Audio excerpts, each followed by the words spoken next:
Magandang araw po sa inyo, Sir Blair. Lalong-lalo na po sa mga giliw po ninyong tagapakinig at taga-suporta sa inyong YouTube channel.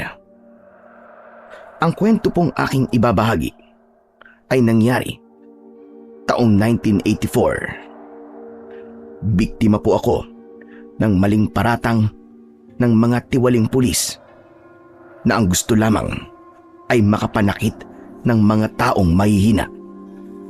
Hanggang ngayon, kapag naaalala ko po ang mga nangyari sa akin, ay hindi ko maiwasan ang hindi magalit sa mga pulis.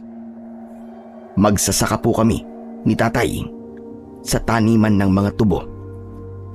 Mababa ang aming sahod at hindi sapat sa kita ng manggagawang kagaya namin. Hindi ko po akalain na ang ipinaglalaban ng aking ama na si Mang Densyo ang magiging sanhi ng kalbaryong sasapitin ko sa kamay ng gahamang mga pulis. Idiniin nila ko sa kasalanang hindi ko naman ginawa. Bago ko nga po pala simulan ang aking istorya, ay nais ko lamang pong ipaalam sa inyo na ang mga tauhan at lugar na aking ginamit ay sinadya ko pong binago upang mapangalagaan ang totoong lugar na pinangyarihan ng aking istorya. Kilalanin niyo na lamang po ako sa pangalang Riden. At ito ang aking kwento. Mga kasama, papayag ba tayo magpapi sa mayamang hasyendero na si Don Miguel? Hindi sapat ang kinikita natin para sa ating mga pamilya. Ang gusto nila, magpayaman ng magpayaman, habang tayo palubog ng palubog sa kahirapan. Kailangan natin magkaisa, mga kasama. Ibigay sa atin ang nararapat na sweldo para sa ating mga pinaghirapan. Sa bawat salitang binibigkas ng aking ama, malakas ang sigaw ng mga manggagawang humihiling ng tamang sweldo. Habang ako naman, kasama ni tatay sa welga, nakatayo kami sa tapat ng mansyon ni Don Miguel. Dala-dala ang mga karatula na nagsasabi ng aming mga hinaing. Itaas nila ang mga sweldo natin! Sobra na ang pagpapahirap sa atin ng kapitalistang si Don Miguel. Tayo nagbibilad sa init ng araw para sa kanilang tubuhan. Ngunit pagdating ng ating sweldo, kalahati lang ang napupunta sa atin. Kinakaltasan tayo ng kung ano-anong benepisyo. Pero kapag kailangan na natin ng perang pinagpaguran natin, marami pa ang kailangan pumirma para sa sarili natin mga pinaghirapan. Ibagsak ang kanilang patakaran. Ibigay ang nararapat para sa atin. Mga kasama, sang-ayon po ba kayo sa aking ama? Kung gayon, ipaglaban po natin ang ating mga karapatan. Ano ang kailangan natin? Tamang sahod! Tamang sahod para sa ating lahat! Ibagsak ang kanilang sistema! Ibagsak ang kanilang patakaran! Ibagsak! Ibagsak! Sabay-sabay kaming sumigaw. Hindi namin alintana ang masakit na sikat ng araw sa aming mga balat. Kahit ang iba sa amin ay wala pang kain, walang trabaho, may sakit ang mga anak. Lahat ng inaasahan naming tulong mula kay Don Miguel ay hindi namin nakamit. Maya-maya pa ay merong pumaradang sasakyan sa aming tapat, kaya mas lalo kami nagkagulo. Ngunit sa aking dibdib, bumundol ang takot, lalo na nang bumaba ang lahat ng mga sakay nun. Armado sila ng mga baril at pamalo na sa tingin ko, mga pulis ni Don Miguel na alipin din niya. Mga kasama, walang bibitaw sa inyo. Ipaglaban natin ang ating mga karapatan, kahit sila ay may mga baril. Ang ibang mga armadong lalaki, ikinasa nila ang kanilang mga hawak na baril. Itinutok nila ang mga baril sa amin. Ngunit hindi kami natinag. Mas lalo kaming naghawak-hawak ng kamay. Kapit-bisig tayo mga kasama! Walang bibitiw! Magkapit-kapit tayo! Maigpit ang kapit ko sa braso ng aking ama at ng aking mga kasama. Habang bakas sa aming muka ang labis na takot at pag-aalala. Ngunit ipinakita namin sa kanila na kami ay nagkakaisa. Maya-maya pa, lumapit sa aming harapan ang dalawang lalaki na nakasuot ng uniforme ng mga pulis. Ang isang matangkad na lalaki naman ay nagtanggal ng kulay itim niyang salamin sa mata. Saka kami dinuro isa-isa. Mabagsik ang kanyang anyo at sa itsura pa lang, mukhang hindi na talaga gagawa ng maganda. Huwag na kayo magmatigas! Ano bang ipinaglalaban nyo? Kailangan alisin ang welga dito. Inutos sa amin na may-ari. Nalinisin ang mga basurang nakakalat sa harapan ng bahay niya. Sir, ako po ang presidente ng Union. Sayang naman kung aalisin namin ang welga. Hindi kami matitinag. Wala akong pakialam. Basta ang utos ay utos. Magsilayas kayong lahat dito bago namin buwagin ang grupo nyo. Sandali lang. Pwede bang malaman ko sino kayo? Tsaka meron ba nagsasabi sa inyo na legal na paraan para pahintuin ang welga namin? Anong sinasabi mong legal na pamamaraan? Basta magsilayas kayong lahat dito. Tapos ang usapan natin. Kung gayon, gawin nyo na lahat ng gusto nyo gawin. Hindi kami aalis dito. Mga kasama, magkapit-bisig tayo. Walang bibitaw. Narinig nyo sinabi ng aking anak. Magkapit-bisig tayo. Walang bibitaw. Hindi tayo magpapatalo sa mga tuta ni Don Miguel. Labanan ng mga aso ng dahamang asindero. Ipaglaban. Ibagsak ang mga sakim. Bay ng pagsigaw namin ang mas lalong paghigpit ng kapit namin sa isa't isa, habang ang aming paningin ay hindi inaalis sa dalawang lalaki na nakatayo sa harapan namin. Hepe, mukhang nagmamatapang ang mga taong to ah. Ano kaya kung gamitan na natin ng das? Nakakainit na ng ulo eh. Sandali lang. Masyadong mainit ang ulo mo eh. Hayaan mo kung dumiskarte. Kahit na anong mangyari, hindi kami aalis dito. Ipaglalaban namin ang aming mga karapatan. Mga kasama, lalaban tayo hanggang sa uling sandali ng ating hilinga. Magsilayas kayo dito. Huwag na kayo magmatigas. Habang mabait pa ako, umalis na kayo dito. Ikaw ang umalis sa harapan namin. Sige mga kasama, magkapit-bisig tayo. Walang bibitaw. Dahil sa pagmamatigas naming lahat, tila naubos yata ang pasensya ng pinuno ng mga pulis. Ibinalya niya ang aking ama. Kaya nakabitaw ito sa pagkakakapit sa akin. Pagkatapos, ako naman ang sinuntok ng lalaki. Kaya hindi ako nakatiis. Gumanti ako sa kanya ng isang suntok. 2 suntok ang tumama sa kanyang muka. Kasunod ng pag-ikot ko sa ere, tumama naman ang aking sipa sa kanyang sikmura. Mas lalo kaming nagkagulo. Lumaban kami sa mga tauhan ng lalaki na nakilala ko sa pangalang Escobar. Siya ang hepe ng mga pulis sa baryo ng Santa Igmo. Kaya malakas ang loob niyang gamitin ang batas laban sa amin. Ang lakas ng loob mong saktan akong hayop ka. Hetong sa'yo! Tumama ang suntok ni Escobar sa aking muka. Ngunit nakaganti ako sa kanya ng 2 suntok sa panga at isang sipak na tumama sa kanyang dibdib. Bumagsak siya sa lupa at nakakain siya ng alikabok. Magkakasunod na pagdura sa lupa ang ginawa niya. Mabilis siyang bumangon at agad na itinutok sa aking muka ang hawak niyang baril na kalibre 45. Sige, subukan mong hayop ka. Ikaw pa lang ang nakapagbabagsak sa akin. Kaya dito pa lang, itutumba na kita. Hindi yan sinasabi. Ginagawa yan. Abatang hayop na ito, Sige, subukan mong ilapat sa akin ang nakataas mong kamao. At sisiguraduhin ko, nakakalat sa lupa ang utak mo.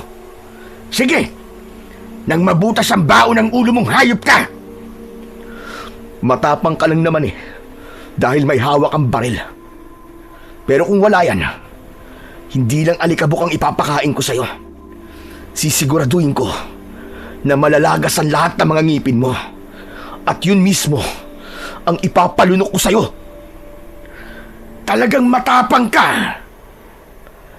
Pinalo niya ako ng baril sa aking muka at umagos ang dugo ko mula sa pumutok kong labi. Nakita yon ng aking ama, kaya humarang siya at itinulak niya ako palayo kay Escobar. Maging ang aming mga kasama na nasaktan sa gulo ay wala nang nagawa, kundi ang magtipon sa isang gilid habang nakatutok sa aming lahat ang kanilang mga baril. Sandali lang!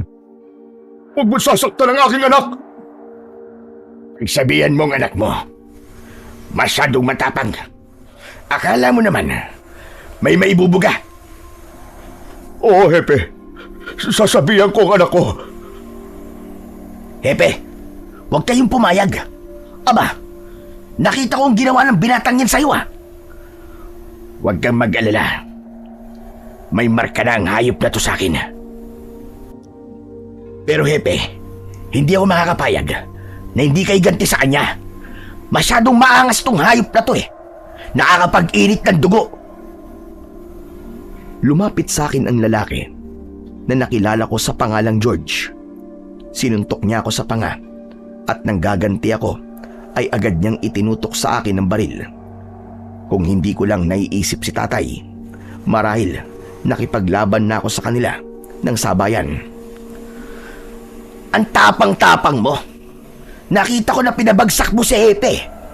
Pagkatapos ngayon, kahit may mga baril lang nakatutok sa'yo, lumalaban ka pa rin. Pabayaan mo na siya, George. Para sa akin, isa lamang siyang kutong lupa. Maliit, mahina, at kayang-kaya kong tirisin. Kung minsan, ang maliliit na bagay, nakakapuwing. Kaya huwag kayong magpakampante sa kagaya kong maliit. Baka ako maging dahilan ng inyong pagkabulag. Ano ka mo? Talaga bang lalaban ka pa? Huwag! Hindi na siya lalaban sa inyo. Ako na po ang bahala sa aking anak. Nakikiusap ako. Sige. Pagbibigyan ko kayo ngayon. Pero umalis na kayo. Kung ayaw masaktan at mapatay sa tapat ng bahay ni Don Miguel, madali ko lang magagawa ng statement ang mga nangyari sa inyo. Ibibintang ko sa inyo ang lahat ng mga kasalanan na pwede kong ikaso sa inyo. Ano? Lalaban pa ba kayo? Hindi na po, Hepe. Hindi na kami lalaban. Anak, tara na. Umalis na tayo rito. Ayoko pa sanang umalis ng mga sandaling yon. Kaya lang, hinila na ako ni tatay at inilayo niya ako sa 2 pulis. Bago ako umalis, sinulyapan ko pa ang aking mga kasama. Naiintindihan ko naman ang ginagawa ni tatay na pag-atras dahil sa kapakanan ko at sa kapakanan ng aming samahan. Ayaw niya na may masaktan. Halika na, anak. Meron silang mga baril. Hindi natin sila kaya. Mapapahamak lamang tayo. May ibang paraan pa para sa ating mga pinaglalaban. Tay, hindi po tayo dapat nagpakita ng takot sa kanila. Kapag nagpadala tayo sa takot, mas lalo lamang nilang pagsasamantalaan ng ating kahinaan. Pero hindi ngayon ang tamang oras para maging matapang, anak. Kaya tara na. Umalis na tayo. Habang hindi pa kami nakakaalis sa lugar na yon, ay hindi rin ibinababa nina Escobar at George ang kanilang mga baril. Nakatutok pa rin yon sa amin. Pagsapit ng gabi, ginamot kami ni Kapitan Ipe. Siya ang albularyo at punong barangay sa aming baryo. At maging ang matanda ay dismayado sa mga nangyari sa amin. Samantalang ipinagpatuloy naman ni tatay ang pagpupulong sa aming mga kasama. Mga kasama, pasensya na kayo kung nasaktan kayo sa unang welga natin. Hindi ko inaasahan na magpapadala ng mga pulis si Don Miguel para saktan tayo. Talagang sagad na sa buto ang kasamaan ng matandang yon. Tay, hindi lang yun ang kanilang gagawin kapag nahuli nila ulit tayo. Nag-aalala ko na baka hindi lang ganito sa piti natin. Baka mas malala pa. Kaya nga, ang pagpupulong natin na ito ay mahalaga. Kailangan natin mag-ingat at magkaisa. Tay, narinig ko po na bukod po sa sahod natin ay meron pa kayong isa pang suliranin na nais niyong pag-usapan sa pagpupulong na to. Ano ho ba yun, Tay? Ang pag-uusapan natin ay tungkol sa sunod-sunod na pagkawala ng mga bangkay sa sementeryo. At lahat ng mga yon ay kapwa nating mga magsasaka. Hanggang ngayon ay di natin alam kung saan napupunta ang kanilang mga katawan. Kaya nag-aalala ako sa kaligtasan nating lahat. Bakit naman po pati mga bangkay sa sementeryo? Pinoproblema niyo pa rin, Tay. Ang isipin niyo po muna ang problema natin sa mga tauhan ni Don Miguel bago po ang ibang suliranin. Magkakaugnay sila, anak. At mahalagang pag-usapan natin ang tungkol sa mga nangyari sa kanila upang malaman natin kung anong klaseng nilalang ang gagawa nito sa ating mga kasapi. Isa pa, naging misteryo ang pagkamatay nila. At malakas ang kutob naming lahat na may kinalaman dito ang mga tauhan ni Don Miguel. Tay, pero wala po kayong sapat na katibayan na may alam nga po ang mga tauhan ni Don Miguel sa pagkamatay ng mga magsasakang kasama natin. Sino pa ba ang gagawa nun sa kanila, anak? Hindi nila tayo mapaalis, kaya idinadaan nila sa pananakot. Ginagamit nila ang kanilang posisyon para gipitin tayo. Sa bibig mismo ni Escobar, narinig ko na may ginagawa sila sa mga taong kumakalaban sa kanila. Yung pa lang ay sapat na katibayan na may kinalaman sila sa pagkamatay ng mga magsasaka. Tama ang iyong ama, Ridel. May punto kanya sinabi. Dalawa lang ang layunin ng pakikibaka natin, anak.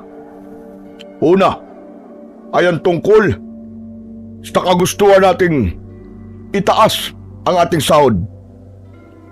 Pangalawa, ay ang pagkawala ng mga bangkay ng ating mga kasama. Ngunit hindi pa natin yun matatalakay sa ngayon dahil mas kailangan natin ng matinding pagpaplano. Palala na po ng palala ang suliranin natin, Tay. Kaya mas makakabuti kung lalabanan na po natin ang kanilang puwersa. Hindi maaari ang gusto mo, anak. Mapanganib yun para sa ating lahat. Kung kinakailangang idaan sa mabuting usapan, gagawin natin. Hindi sumang-ayon ang iba naming mga kasama. Balak nilang gumanti dahil hindi raw makatarungan ang ginawa ng mga pulis sa pagpapalayas sa amin at pananakit nila. Ngunit si tatay, mas pinili niyang maging mahinahon. Hindi natin kailangan ng karahasan, mga kasama. Kailangan natin pagplanuang mabuti ang susunod na akbang. Kanina, naging maraas na tayo at nag-alala ko sa inyong lahat nang muntik na tayong humarap sa kamatayan. Kaya magbabago tayo ng pamamaraan kung paano natin may papabatid sa kanila at sa ikinauukulan ang ating mga hinaing. Sumagot ang isa pang lalaki na may sugat sa kilay. Tinanong niya ang aking ama na kung mananatili silang talunan, hindi man lang ba raw sila gaganti para ipaglaban ang kanilang mga karapatan. Posisyon mismo ng mga pulis ang ginamit ng kapitalistang si Don Miguel. Batas sila. Anong laban natin sa kanila? Nakita nyo naman, kamao, laban sa mga baril. Kaya huwag kayong gagawa ng hakbang na alam naman ninyong makakasama sa ating lahat at sa ating samahan. Tay, hindi naman po natin sila masisisi sa kanilang mga nararamdaman eh. Tamang sahod lang naman po ang hangad natin. Ngunit ginamitan po tayo ng mga pulis na kamay na bakal. Hindi ba't sila pa nga ang dapat na nagtatanggol po sa atin?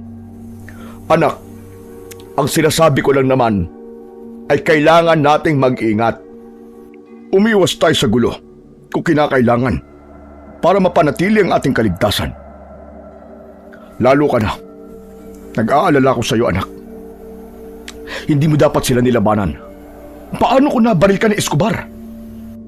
May sakit pa naman ang kapatid mo, tapos mauospital ka pa. Mabuti sana kung mabubuhay ka. Pero paano kung tuluyang kanilang patayin? Naisip mo ba yun? Naisip mo bang mararamdaman ko? Tay, anak niyo ako.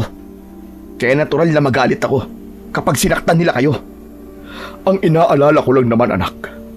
Paano nga kung pag-initang kanila? Tama ang sinabi ni Dencio Oriden.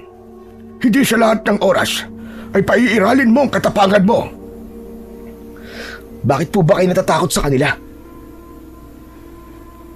Hindi mo pa rin ba naiintindihan na sina Escobar at George ang mga taong pinaghihinalaan namin na pumatay sa mga magsasakang kasama natin? Sila ang tumakip sa mga magsasaka at inakusahan nila ng pagnanakaw. Pagkatapos, bigla na lang namin nabalitaan na tinangkaraw ng mga ito na tumakas. Kaya aksidente silang nabaril. Lahat kami hindi naniniwalang tumakas sila. Paano tatakas ang isang taong nakaposas na? Mabilis nilang isinarado ang kaso. Lumalabas na sila pa ang ape. Kaya naman, magmula nun, umiiwas na kami sa pangkat ni na Escobar at George. Dahil kaya nilang paikutin ang batas.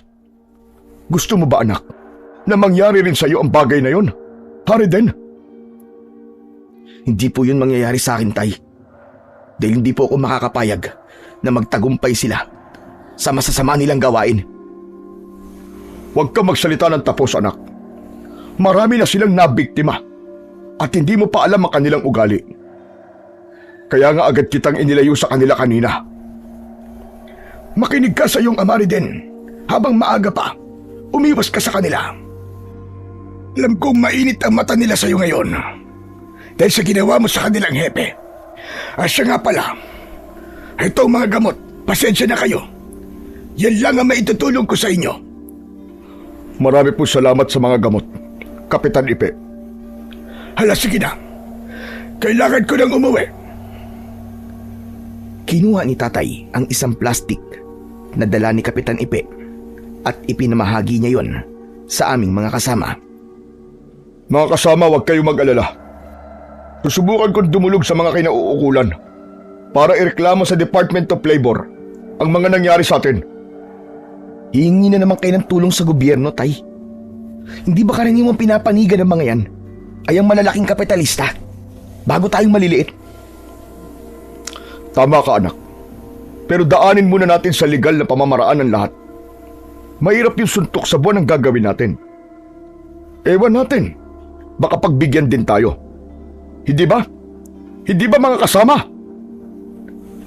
Hindi nagtagal ay sumang-ayon na rin ang aming mga kasama sa gustong mangyari ni Tatay. O siya, sige. Bago natin ipagpatuloy ito, mabuti pa. Magkape na muna kayong lahat. Para naman mainitan ang mga sikmura ninyo. Kanya-kanya ng kuha ng mainit na kape ang aming mga kasama. Kaya naiwan kami ni Tatay. Habang si Kapitan Ipi naman ay umalis na sa loob ng bahay namin. Tay, pupuntahan ko lang po si Ryan sa kabilang silid. Titignan ko lang po kung bumaba na po ang lagnat niya. Sige, mabuti pa nga. Abala pa kami ng nanay mo rito. Nag-aalala rin ako sa kapatid mo. Dahil ilang araw na siyang nilalagnat. Sige po, Tay. Tsaka, baka may pera po kayo riyan. Ibibili ko lang po ng gamot si Bunso. Naku, oo nga pala, munti ko na makalimutan. Bumalik ka lang kagad at malalim na ang gabi. Baka matsyempohan ka pa ng nagpapatrol ng mga pulis. Opo, Tay.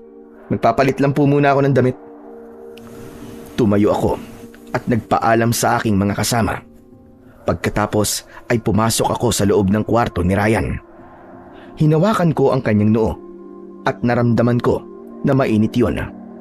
Kaya naman, nagmamadali na akong magpalit ng damit. 2 taong gulang pa lamang si Ryan, kaya masyado akong nag-aalala para sa kanya dahil sa pabalik-balik niyang lagnat. Maya-maya pa ay sumilip sa loob ng aking kwarto si tatay. Baka sa kanyang muka ang labis na pag-aalala. Anak, sige na. Bumili ka na muna ng gamot nang bumaba na ang lagnat ng kapatid mo. Nag-aalala na rin kami ng nanay mo dahil may lumalabas na pantal sa balat niya. Ubus na rin ang gamot niya para sa allergy. Sige po, Tay. Bibili po kagad ako ng gamot. Sige, mag-iingat ka, anak. Halos nagmamadali akong lumabas ng bahay para ibili ng gamot si Bunso. Nagtungo kagad ako sa pinakamalapit na butika. Nang maibigay sa akin ng babae ang bote, ay agad akong nagbayad at patakbong tinahak ang daan pauwi sa amin. Ngunit bigla na lamang may humarang sa akin. Isang pamilyar na sasakyan at sumalubong kagad sa aking pangamoy ang singaw ng alak sa kanilang katawan. Bumaba ang 5 lalaki. Ang 2 sa kanila ay nakilala ko agad. Walang iba, sina Escobar at George. Hoy! Bakit ka tumatakbo, Bumili lang ako ng gamot eh. Wala na kasi akong masakyan kaya tumatakbo ko. Teka, ano ba yung hawak mo, Patingin nga ako. Inagaw ni Escobar sa aking kamay ang bote ng gamot. Saka inalis niya sa loob ng plastik at mas lalong lumapit sa akin. Itinaas niya ang gamot habang hinihagis-hagis niya. Bumundo lang kaba sa aking dibdib dahil sa pag-aalala na baka mabitiwan niya ang bote at mabasag yon sa sementadong kalsada. Teka, wag niyo naman paglaruan ng gamot ng kapatid ko.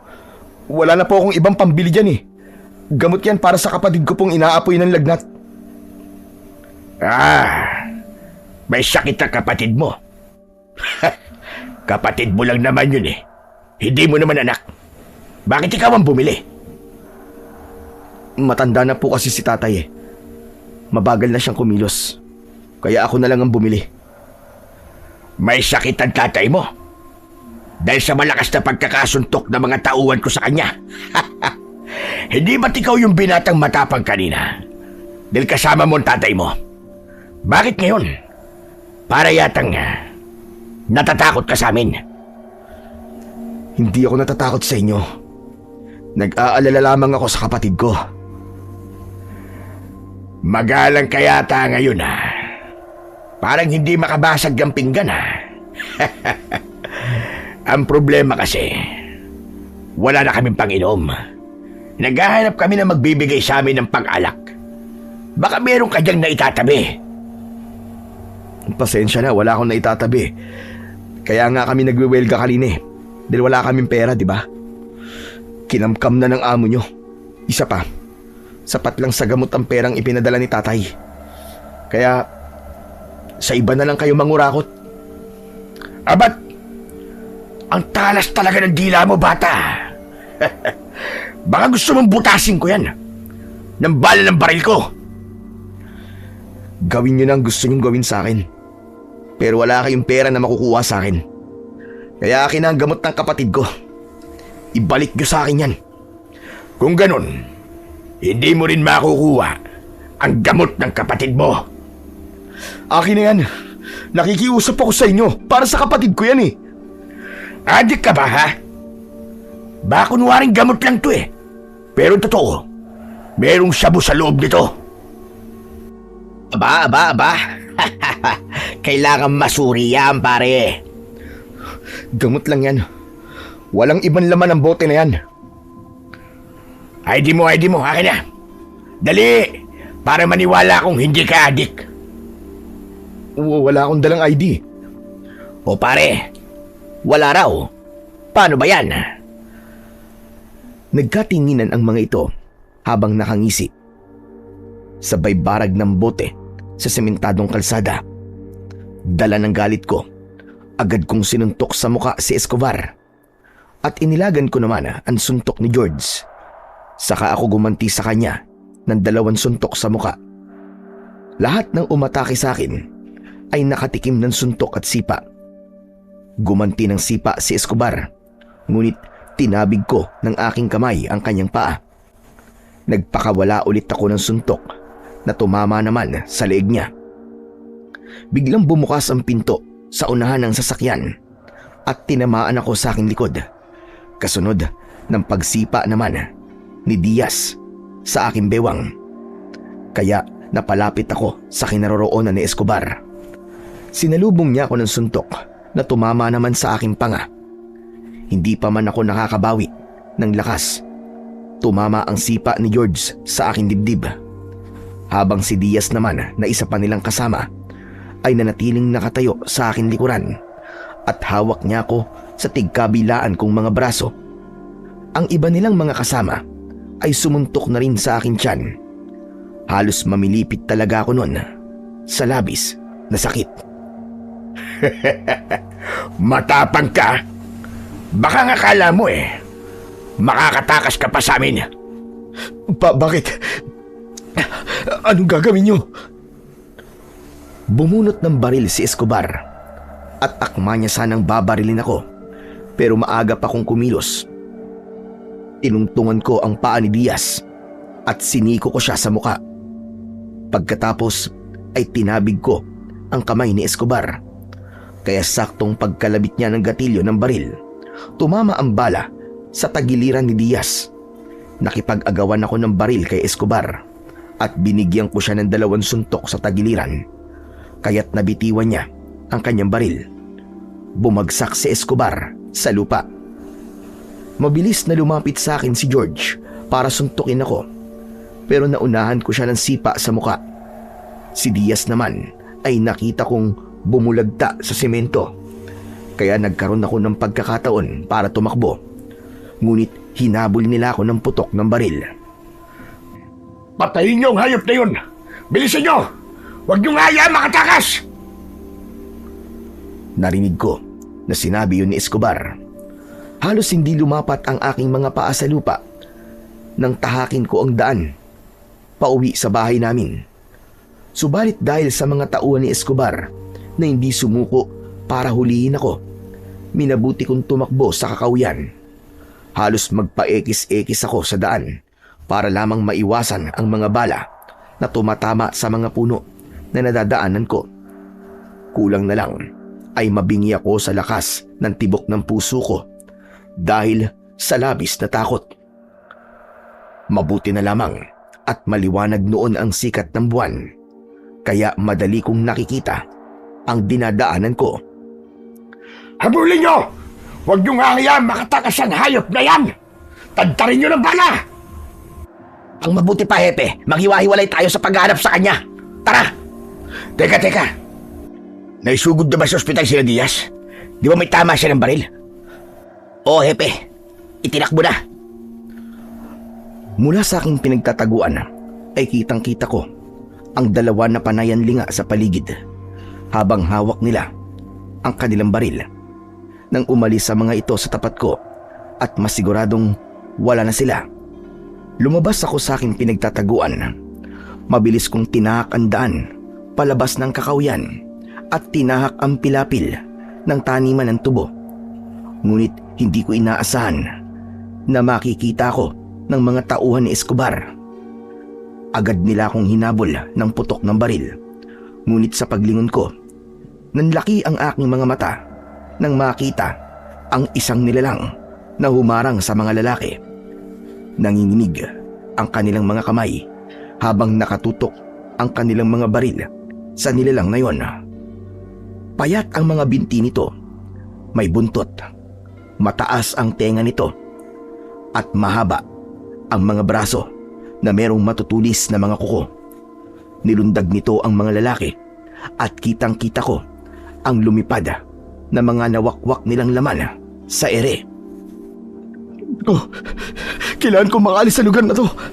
Anong klaseng nilalang yun? Halos magsabid ang mga paa ko sa pagtakbo dahil sa panginginig ng aking mga tuhod. Umalingaw-ngaw ang malakas na sigaw ng mga biktima. Subalit mas pinili kong tumakbo papalayo. Maging ang mga barbed wire na nakaharang sa tubuan ay nilundag ko ng walang takot. Hanggang sa sumapit ako sa gilid ng kalsada. Mabilis akong tumakbo at hindi ko namalayan na nakarating na pala ako sa tapat ng bahay namin. Sinipa ko ang pintuan dahil sa pagmamadali. Kaya naman, nagulat sina tatay at nanay sa aking pagdating. Nakita nila ako na duguan ang aking muka. Maraming galos sa braso mula sa matatalas na dahon ng tubo. Diyos ko! Anak, ano nangyari sa'yo? Tsaka, bakit ganyan ang itsura mo? Pinagtulungan at pinagtripan po ako ng grupo ni Escobar. Tinamaan po ng bala ang kasama nila. Balak po yata nilang ibintang sa akin na nangyari kay Diaz. Pero tay, hindi po ako may gawa nun. Diyos ko, ano bang gulo ang pinasok mo, anak? Tay, binasag po nila ang bote ng gamot ni Ryan. Hindi ko po napigilan po ang sarili ko eh. Kaya nagalit po ako at nilabanan ko po sila. Ano pong gagawin ko? Nagulat kaming dalawa ni tatay nang biglang pumasok si Kapitan Ipe. Pawisan ang noo nito at halatang tumakbo ng mabilis. Diyos ko po! Ikaw nga nakita kong hinahabol ng putok na mga baril kanina. Nakita ko rin sina Escobar at George. Hinahanap ka nila. Galit na galit sa'yo, Reden. Ano ba nangyari? Kapitan, wala po akong kasalanan. Ipinagtanggol ko lang po ang sarili ko. Alam ko yon. Kaya huminahon ka muna. Sa tingin ko, hindi sila titigil hanggat hindi ka nila naahanap. Hindi ko na alam ang gagawin ko, Kapitan Ipe. Ngayon nga po, ay kailangan na naming dalhin sa ospital si Ryan dahil tumitirik na po ang kanyang mga mata. Mataas po ang kanyang lagnat eh. Ganun ba? Sige, kailangan muna natin na dalhin ang bata sa ospital. Saka na natin isipin ang tungkol sa problema ni Reden. Tay, Kapitan Ipe, alam niyo po ba, may nakita po akong nilalang kanina. Isang nakakatakot po na nilalang na pumatay sa 4 po na tauhan ni Escobar. Anong sabi mo? Anong itsura ng nilalang ang nakita mo? Payat po ang binti at braso niya, Kapitan Ipe. May buntot. Mukha po siyang paniki. Nakakatakot po ang itsura niya. Winasak po niyang tiyan ang kanyang mga biktima na para bang naghahalongkat lang po ng kung ano. Diyos ko! Totoo ba yung sinasabi mo? Opo, Kapitan. Hindi ako maaaring magkamali. Pero, Kapitan, kundi po dahil sa ginawa ng nilalang na yon sa mga tauhan po ni Escobar, hindi na po ako makakatakas sa kanila. Nagkatinginan ng makahulugan sina tatay at Kapitan Ipe. Pagkatapos ay muling tumingin sa akin habang bakas sa kanilang mga muka ang pag-aalala. Bakit parang hindi man lang kayo nagulat? Teka. Kung ganun, alam niyo po ang tungkol sa nilalang na yun? Anak, may mga gumagalang aswang sa baryo natin. Nung una akala namin nagkakamali lang kami. Pero dahil nakita mo ang aswang na yon, ikaw ang makapagpapatunay na totoo sila. Ha? Ano pong gagawin ko? Dahil natatakot ako. Walang maniniwala na may aswang. Hindi rin kikilalanin ng batas ang tungkol sa aswang. Kaya malakas ang kutob kong sayo. May bibintang ang pagkamatay ng mga tauhan ni Escobar. Kailangan mo magtago, anak. Baka matuntong ka nila rito. Pero tay, dalhin po muna natin si Ryan sa ospital. Denso, Reden, Saka na natin pag-usapan ang tungkol sa aswang. Sige na, isugod na natin si Ryan sa ospital. Bilisan nyo! Binalot ni tatay si Ryan ng jacket. Kasama namin si nanay na lumabas ng aming bahay. Madilim ang kalsada. Tanging ang gasera lang ang nagsisilbi naming tanglaw sa daan. Panay ang linga namin sa paligid para maghanap ng masasakyan. Ngunit paglabas namin sa gilid ng kalsada, hinarangan kami ng van at bumaba ang mga tauhan ni Escobar. Sa pagkakataong yun, 3 na lamang silang magkakasama habang nakatutok sa aking muka ang hawak nilang baril. Saan ka pupunta, ha? Halika rito! Hepe, anong kasalanan ng anak ko? Nakikiusap ako. Huwag niyo saktan ang anak ko. Halika! Hindi mo na kami madadala sa pakiusap mo. Pinatay mo mga kasama ko at binaril mo pa si Diaz. Hindi po akong pumatay sa mga tauhan nyo. Aswang yun. Aswang ang pumatay sa kanila. Isa pa, hindi naman ako bumaril kay Diaz Huwag ka nang gumawa ng kwento. Isa lang ang alam namin. Ikaw ang sospek sa pagkamatay ng mga tauhan ko. Ganon din ang pagkakabaril mo kay Diaz. Bitiwan niyo ang anak ko, wala sa kasalanan. Alam ko, binabalak niyo. Kaya huwag niyong kukunin ang anak ko. Ibalik niyo sa akin. Nang akmasa ng babawiin ako ni tatay sa mga tauhan ni Escobar, bigla siyang sinuntok sa sikmura ni George. Huwag ang tatay ko! Huwag kang makialam dito, Densyo. Kung ayaw mo pati ikaw ay ipakulong ko. Naiintindihan mo? Ang anak mo lang ang kailangan namin. Siya lang ang may atraso sa amin. Hoy, ikaw! Halika! Sumama ka sa amin! Bakit po? Wala naman akong ginagawang kasalanan Kayo mismo ang bumaril sa kasama niyo Tama ka na! Marami ka pa sinasabi! Sumama ka na sa amin sa presinto! Doon ka na lang magpaliwanag! Sandali lang, maawa kayo sa anak ko. Wala siyang ginagawang kasalanan sa inyo. Bitiwan niyo ako! Tay! Tulungan niyo ako! Wala akong kasalanan! Nang magpumiglas ako mula sa pagkakahawak nila, pinalo nila ako sa likod gamit ang baril. Kaya napasubsob ako sa unahan ng sasakyan. Maawa kayo kay Reden. Wala siyang kasalanan. Bakit niyo ba siya sinasaktan? Huwag kang makialam dito, ha, tanda! Baka pati ikaw, samain sa akin! Nay, tay! Wala po akong kasalanan. Gusto nilang panagutan ko ang nangyari sa mga kasamahan nila. Sila ang nakabaril kay Diaz, hindi po ako. Maniwala kayo. Oo, anak. Alam kong wala kang kasalanan.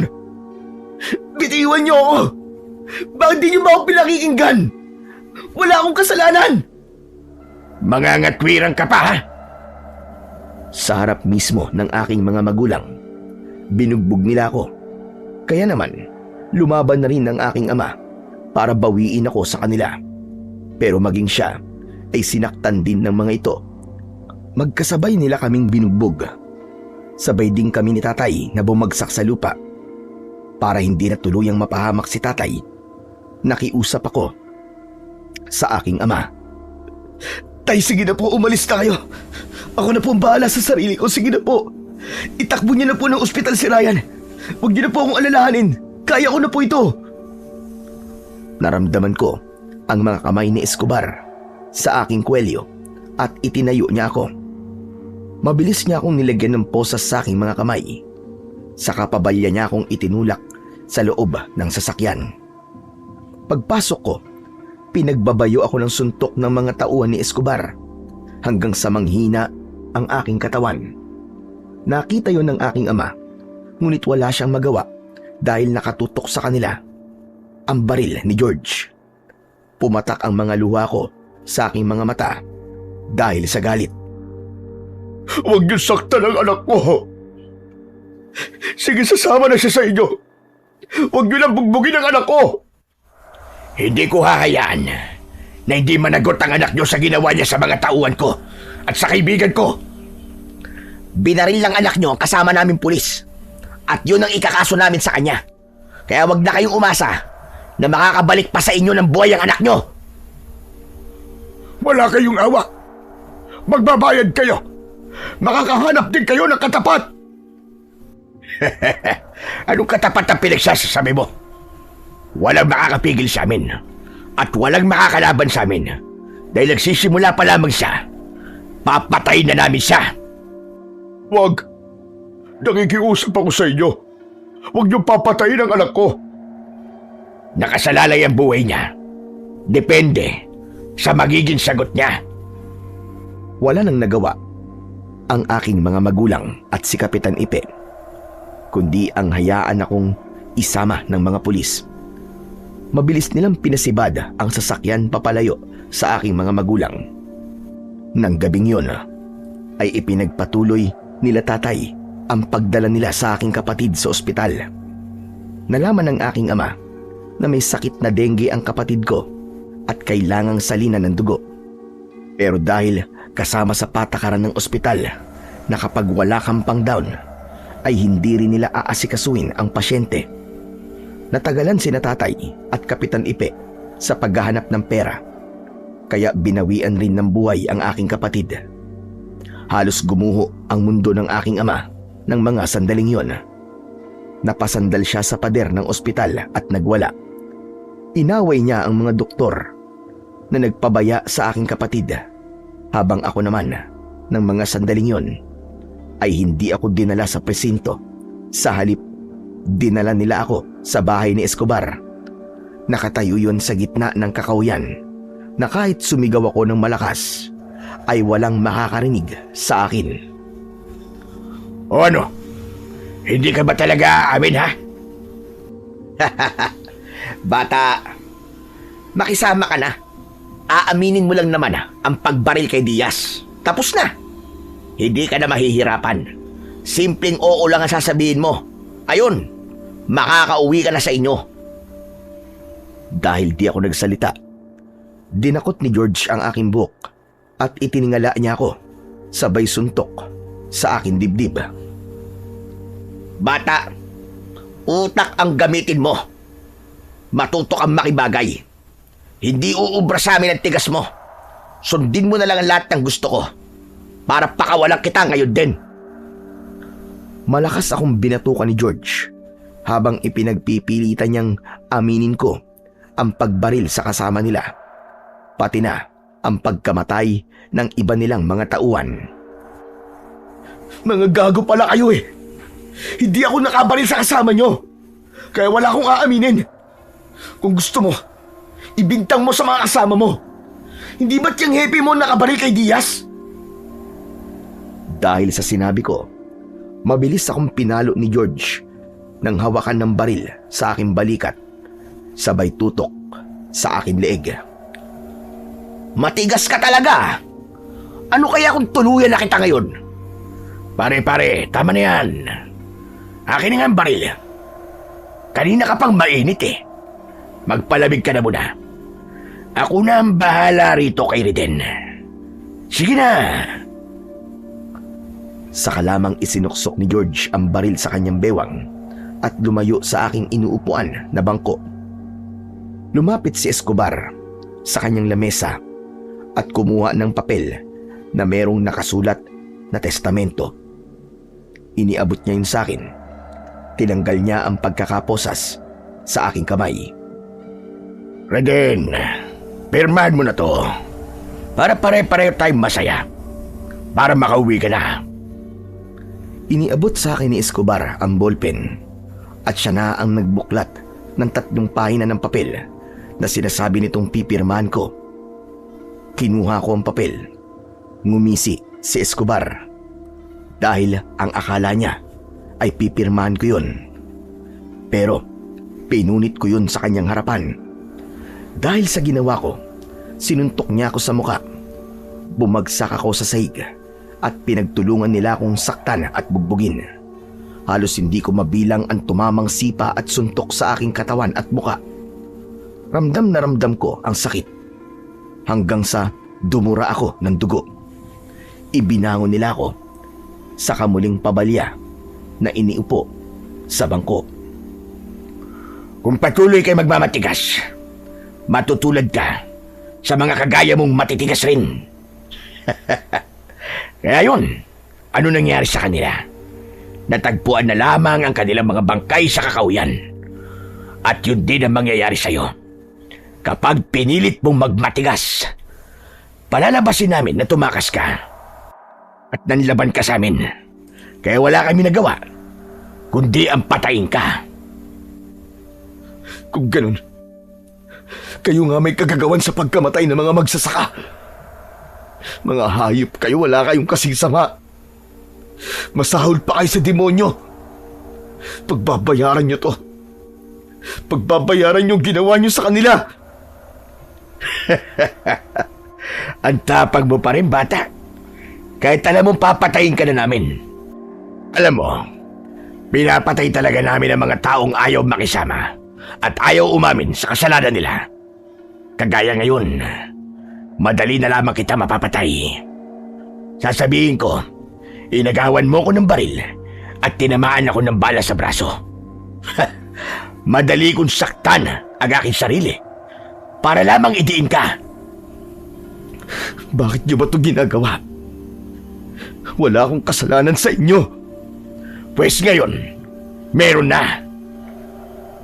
Ngumisi si Escobar ng nakakaloko.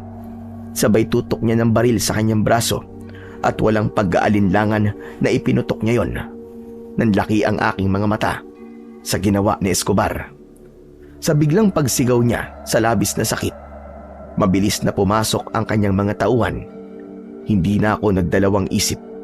Kailangan kong makatakas dahil alam ko na papatayin din nila ako. Mabilis ko silang pinagsisisipa sa maselang bahagi ng kanilang katawan. Inatake ko silang lahat ng suntok sa muka at isa-isa silang bumagsak sa sahig. Kaya nagkaroon ako ng pagkakataon na tumakbo papunta sa kakauyan. Anak ng putya, habulin nyo! Huwag nyo nga hayaan makatakas! Nalintikan na! Bakit ba palagi na lamang nakakatakas ang hayop na yon? Halos hindi lumapat ang aking mga paa sa lupa nang tahakin ko ang daan papasok sa kakauyan. Panay ang pagyuko ko para maiwasan ang pagtama ng mga bala sa akin. Ilang beses akong nadadapa, gumugulong sa bangin at ilang beses akong nasusugatan mula sa matutulis na kahoy na nakausli sa daan. Naiwan ko na rin ang aking tsinelas, kaya ang lahat ng matatalas na bato sa dinaraanan ko ay bumabaon sa aking talampakan. Nang biglang tumama ang ligaw na bala sa aking balikat, ay bigla ako natumba at bumulusok pa ibaba ng bangin. Huling naramdaman ko ang pagtama ng aking ulo sa bato bago ako nawala ng malay. Hindi ko alam kung gaano ko katagal nawala ng malay, pero nagisnan ko ang pag-uusap ni Tatay at Kapitan Ipe sa aking tabi. Kapitan Ipe, kumusta na po ang anak ko? Ligtas na siya sa ngayon. Mabuti na lamang at naplis lang ang tama niya sa kanyang balikat. Mabuti na lang at alam natin ang masama nilang balak sa anak ko. Kaya natunugan ko kagad ang plano nila. Hindi ko akalain na mangyayari ito sa aking anak. Mas makabubuti para sa kanya na habang nagpapagaling siya, ay itago na muna natin. Mahirap na. Baka masumpungan siya nila Escobar at George. Hayaan nating isipin nila na patay na si Reden. Diyos ko, bakit ba nangyayari sa amin to, Kapitan Ipe? Paano ko ipagtatapat kay Reden na pumanaw ng kanyang kapatid?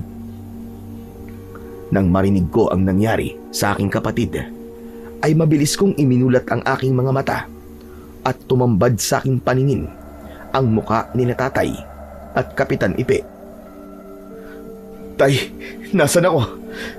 Bakit kayo nandito? Paano niyo po ako nakita? Si Kapitan Ipe nakahanap sa iyo, anak. Alam na namin na mangyayari to, kaya agad kaming sumunod sa iyo. At hindi nga kami nagkamali. Natagpuan ka ni Kapitan na ilang oras nang nakaandusay sa bangin. Marahil inisip nila na patay ka na, kaya hinayaan ka na lang nila. Mabuti at hindi nila siniguradong kamatayan mo rin din. Nangangahulugan na pangalawang buhay mo na yan. Tay, si Ryan ho. Totoo po ba narinig ko na patay na siya? Patay na po ba ang kapatid ko, Tay? Anak, lakasan mo ang loob mo. Magpakatatag ka. Alam kong mahirap tanggapin pero wala na talaga ang kapatid mo si Ryan. Wala na. Wala na ang kapatid mo. Kasalanan ni na Escobar at George kung bakit namatay si Ryan. Magbabayad sila. Magbabayad ang mga hayop na yun. Isinusumpa ko. Isinusumpa ko. Tumigil ka rin din. Hindi mo sila kaya. Patong-patong ang kaso na isinampa nila laban sa iyo. At kapag nalaman nila na buhay ka pa, hindi ka nila titigilan. Halang na ang bituka ng mga taong yon. At wala na silang pakialam sa buhay ng taong paglalaruan nila. Nakuyom ko ang aking dalawang kamao sa kadahan-dahang bumangon at napahagulgol ng iyak. Tay, si Ryan gusto siyang makita, Tay. Gusto kong makita ang kapatid ko. Huwag na matigas ang ulo mo, anak. Makinig ka kay Kapitan. Nakikiusap ako sa'yo. Ayokong pati ikaw ay mapahamak at mawala sa akin. Hayaan mong kami na lang dalawa ni Kapitan ang umayos dito. Huwag ka nang makialam.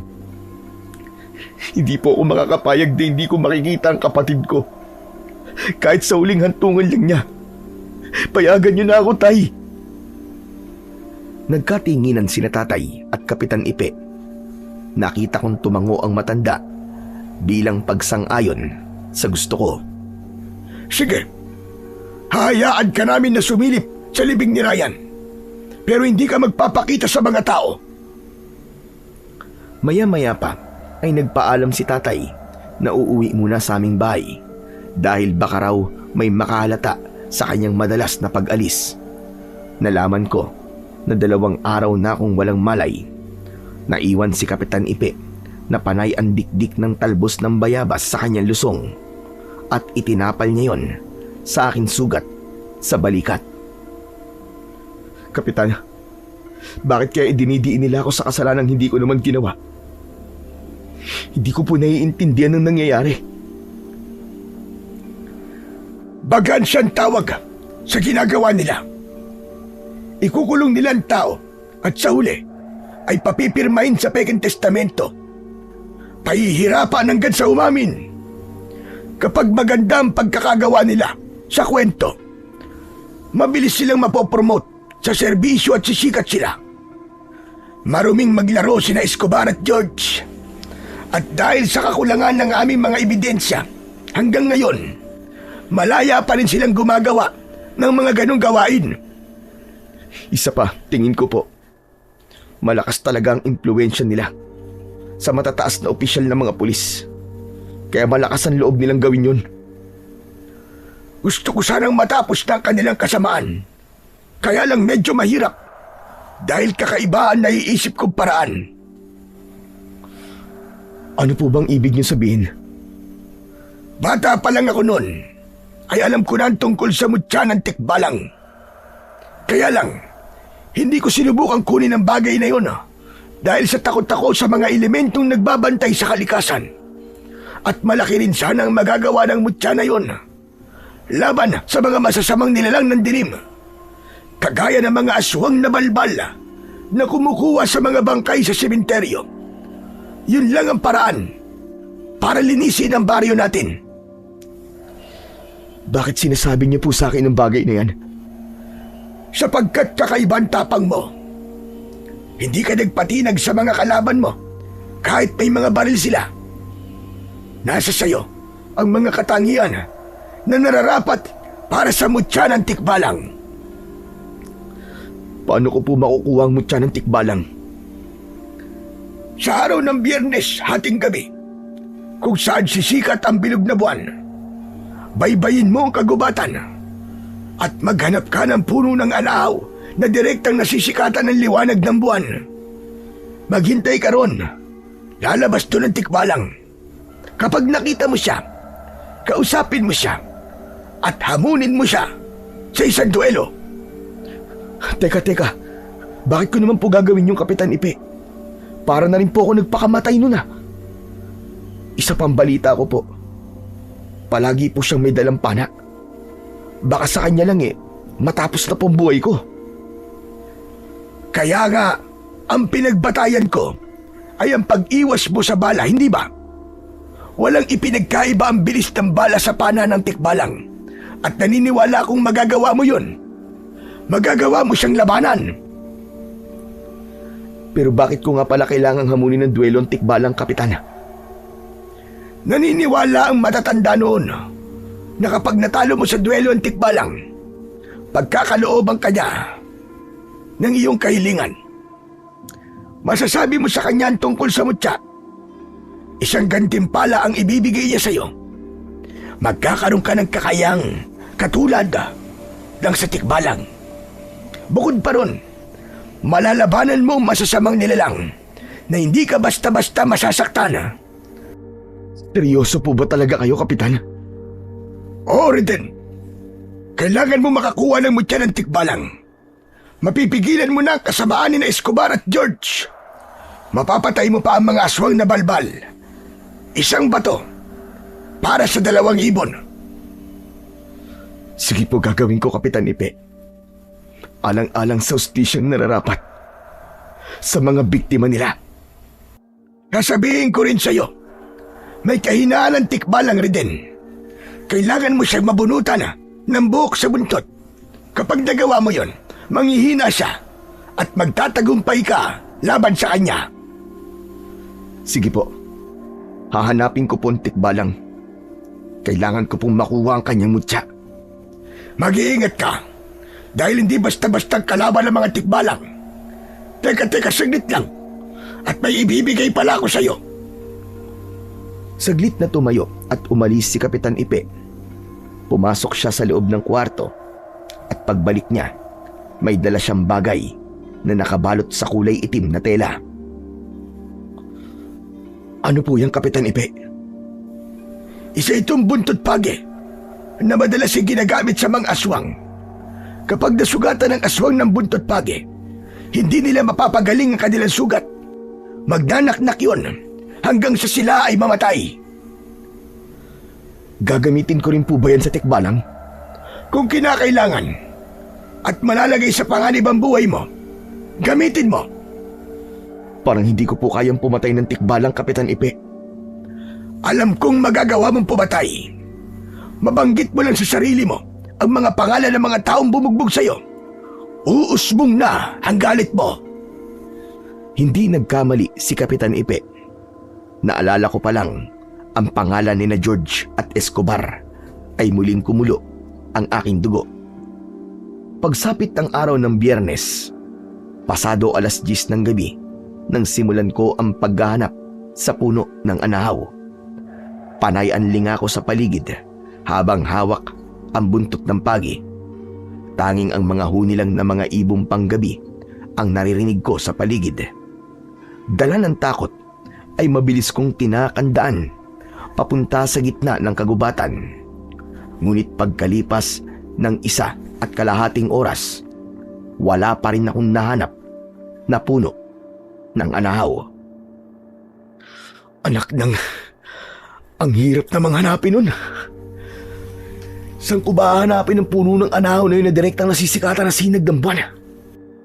Kanina pa ako naglalakad pero wala talaga. Anak ng... saan kaya nararoon ng punong yun? Sana pala, isinama ko na lang si Kapitan Ipe para hindi ako nahirapan ng ganito. Ilang beses pa akong nagpalinga-linga sa paligid habang inaaninag ang liwanag na pumapasok sa gubat. Ngunit nanlaki ang aking mga mata nang makita ang isang anino sa unahan ng aking daan. Nagsipagtayuan ang mga balahibo ko sa katawan at napatras ako ng bahagya.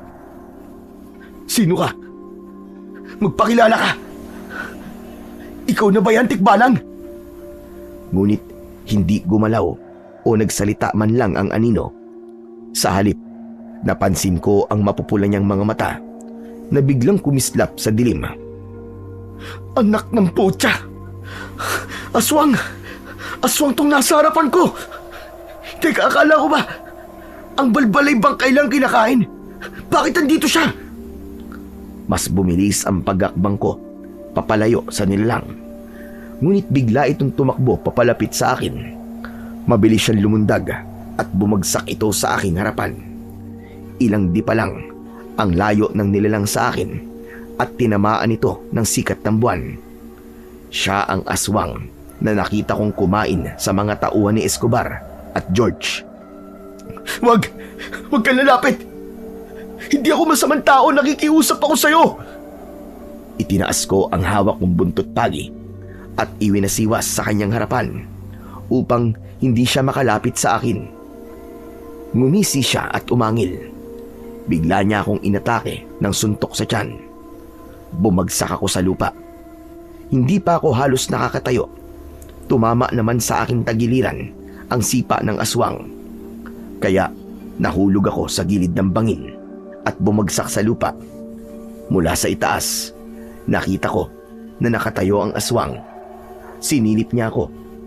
Akala ko bababa siya para saktan ulit ako. Ngunit umalis na siya.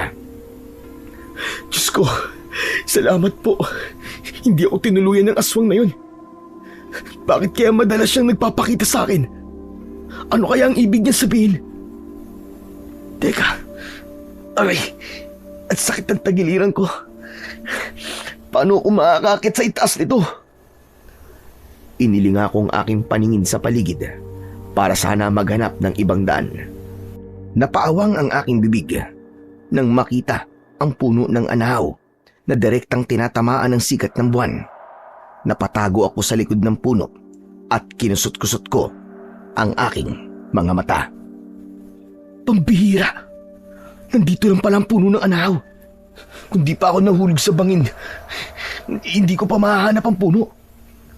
Teka. Oo nga no. Para bang sinadya kong ihulog dito para makita kong kinaroroonan ng anahaw. Saglit akong naghintay.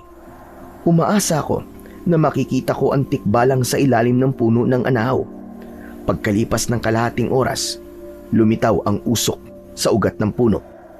Nanlaki ang aking mga mata nang makita ang nilalang na may kalahating tao at kabayo. Biglang nanigas ang aking binti at hindi ko magawang magpakita ng katapangan ng mga sandaling yun. Bigla kong naduwag. Diyos ko, paano ako lalaban sa ganyang klase ng nilalang? Bukod sa may armas na mataas pa sa akin. May laban ba talaga ang buntot ng pagi na to sa kanya?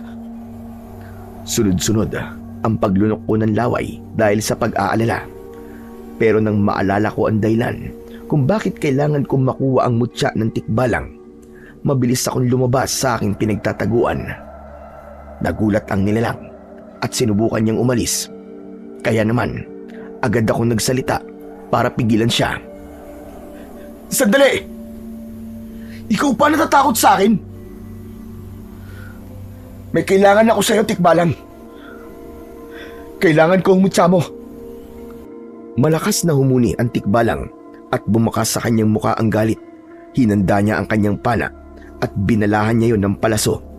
Ngunit hindi ako nagpakita ng takot sa kanya. Huwag mo akong papatayin, tikbalang. Nandito ako para hamunin ka ng isang duelo. Kapalit ng mutya mo. Ibinaba ng tikbalang ang kanyang pana. Pagkatapos ay ngumisi siya. Sinabi nito na tinatanggap niya ang hamon ko, ngunit sa isang kondisyon. Kapag natalo niya ako, ay magpapalit daw kami ng katauhan. Teka, ang labo naman yata ng kahilingan mo, tikbalang eh. Ayoko ng ganyang itsura. Iba na lang ang hilingin mo. Hindi pumayag ang tikbalang. Kung hindi raw ako sasang-ayon, ay walang magaganap na duelo at agad raw niya ako napapatayin. Sige, mukhang hindi ka naman nagbibiro. Wala na kang subuan na to. Kailangan ko ng panindigan. Ang magiging labanan namin ay batay sa dami ng sugat sa aming katawan. Dapat ay aabot lamang sa 3. Kung sino ang umabot sa 3 ay siya ang talo. Walang patakaran sa laban namin. Hindi iintindihin kung mababaw o malalim man ang sugat. Basta ang usapan ay tutupad sa napagkasunduan. Magpasalamat daw ako dahil pumayag siya na tanggapin ang aking hamon. Dahil kung siya raw ang tatanungin, ay gusto niya nang patayin ako dahil kalabisan daw ang aking kahilingan. Kaya naman, kahit natatakot ako ng mga sandaling yon, ay pinilit kong magpakatatag. Nagsimula ang aming laban nang magpakawala ng palaso ang tikbalang. Mabilis akong nakaiwas at gumanti sa kanya ng hampas ng buntot ng pagi. Nakailag din ang tikbalang. Walang lokohan sa pustahan ha! Ang talo ay tatanggapin ng maluwag sa kanyang dibdib ang pagkatalo. Walang mandadaya ha! Ngumisi ang tikbalang at sinabi niyang hindi ako mananalo sa kanya. Sa pangalawang pagkakataon, ako naman ang umatake sa kanya. Nakaiwas siya at gumanti siya sa akin ng pana. Nadaplisan ako sa aking pisngi. Kaya naman, umalingaw-ngaw ang malakas niyang halakak. Huwag kang muna magsaya dahil sisiguraduhin ko sa'yo. 2 kagad ang tama mo sa katawan.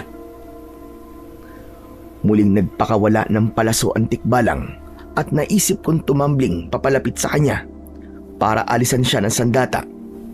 Naagaw ko ang kanyang pana at napahalo ko siya ng buntot ng pagi sa kanyang braso ng 2 magkasunod.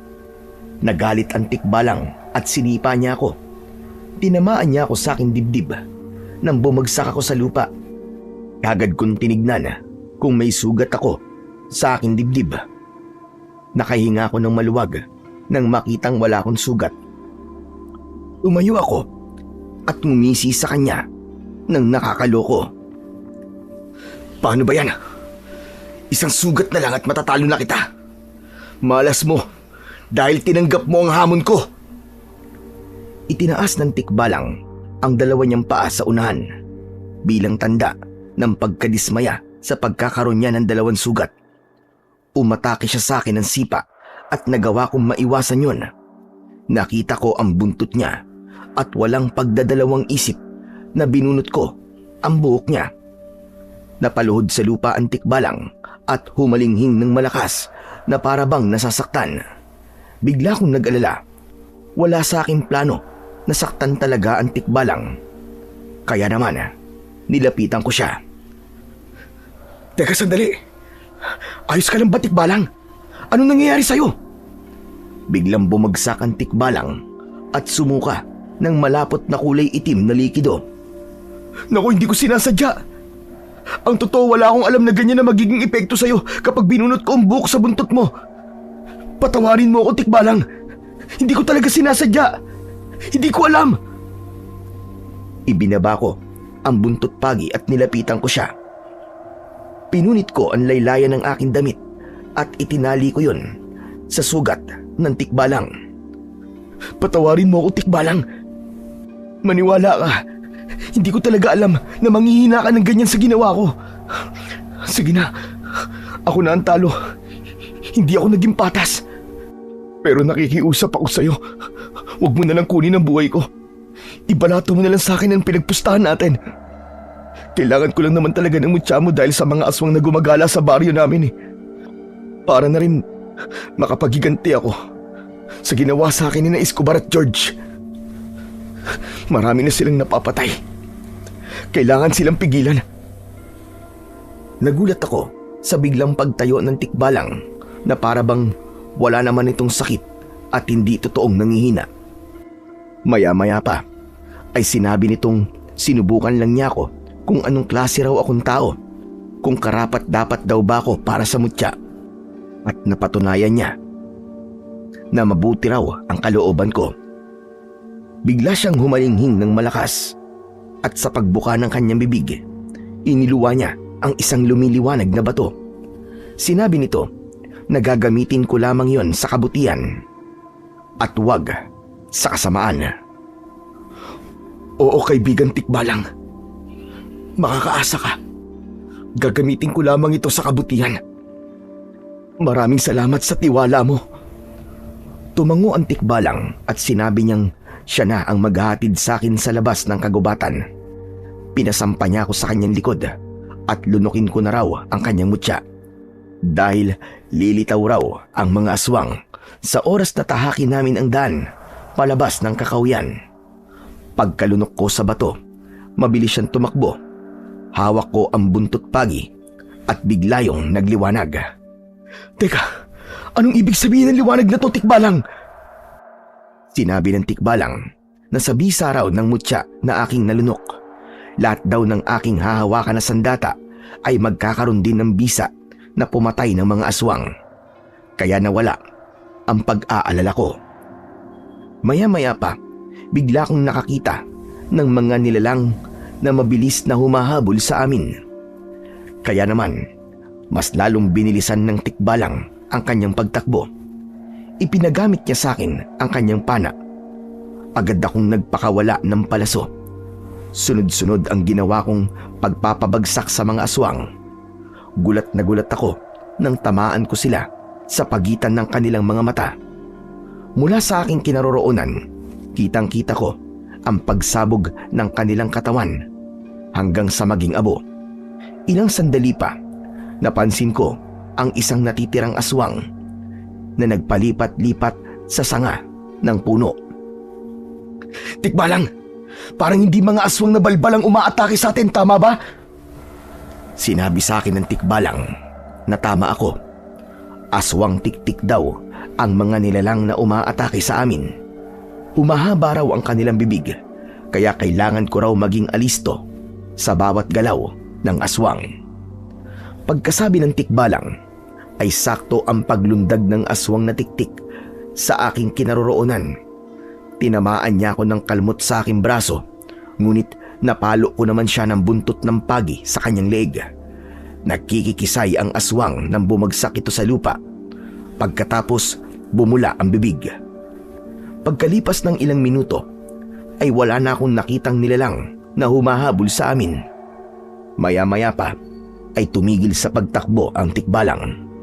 Nakarating kami sa labas ng kakauyan. Ibinalik ko sa kanya ang pana at sobra akong nagpasalamat sa kanya. Hinawakan ako ng Tikbalang sa aking braso na may sugat. Saka siya nagpaalam sa akin. Nang tignan ko ang sugat ko, himala na bigla na lamang tumigil ang pagdurugo noon. Maraming salamat sa iyo, kaibigan Tikbalang. Ngayon lang ako nakakita ng Tikbalang na hindi naman pala sila masamang nilalang. Bago ko nilisan ang lugar na yon, inilinga ko muna ang aking paningin sa paligid.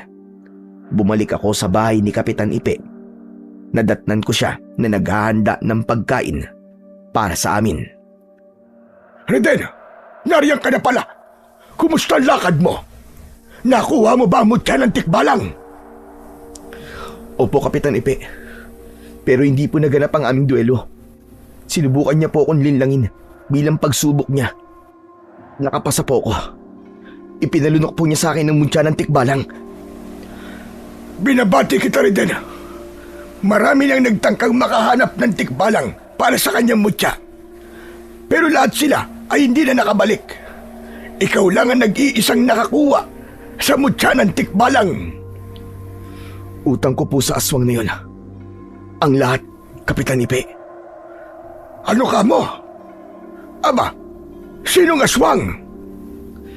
Hindi ko po mahanap ang puno ng anahaw. Pero bigla pong lumitaw ang isang aswang. Nalaman ko po, nakauri po siya ng aswang na tiktik. At hindi po siya isang aswang na balbal, kagaya po ng inaakala natin. Inatake niya ako at nahulog po ako sa bangin. Aksidente ko pong nakita ang puno ng anahaw na direktang nasisinaga ng buwan. Para bang sinadya po niya na ituro sa akin yun? Ang ibig mo ba sabihin, may aswang na tumulong sa'yo? Ganun nga po. Sigurado po ako ron. Natatandaan ko po na may humabol sa akin na mga tauhan po ni Escobar. Bigla po nagpakita ang aswang na yun. Pinatay niya po ang mga humahabol sa akin para makatakas ako. Ano po kayang ibig sabihin nun? Nagkataon lang po kaya yun? Sa tingin ko hindi yun nagkataon, iyo. May nagbabantay talaga sa'yo. At ang gusto niya ay pigilan mo ang pag-aasik ng lagim ng mga kauri niya. At ikaw ang napili niya. Mas mabuting hayaan mo lang ang nilalang na yon sa ginagawa niya. Sa halip, pagtuunan mo ng pansin ang mga aswang na gumagawa ng masasama sa mga tao. Bukod pa ho dun sa napansin ko, Kapitan Ipe, 2 nilalang po ang naninirahan sa baryo natin. Isang aswang na balbal at tiktik. Sigurado po ako ron. At sinabi rin po ng tikbalang sa akin. Napatitig sa aking muka si Kapitan Ipe at bumakas sa kanyang muka ang kanyang pagtataka. Kung gayon, alam mo na rin pala ang tungkol sa 2 aswang. Kailangan natin na mas lalo mag-ingat. Sa palagay ko, pareho lamang sila na umaatake sa mga tao.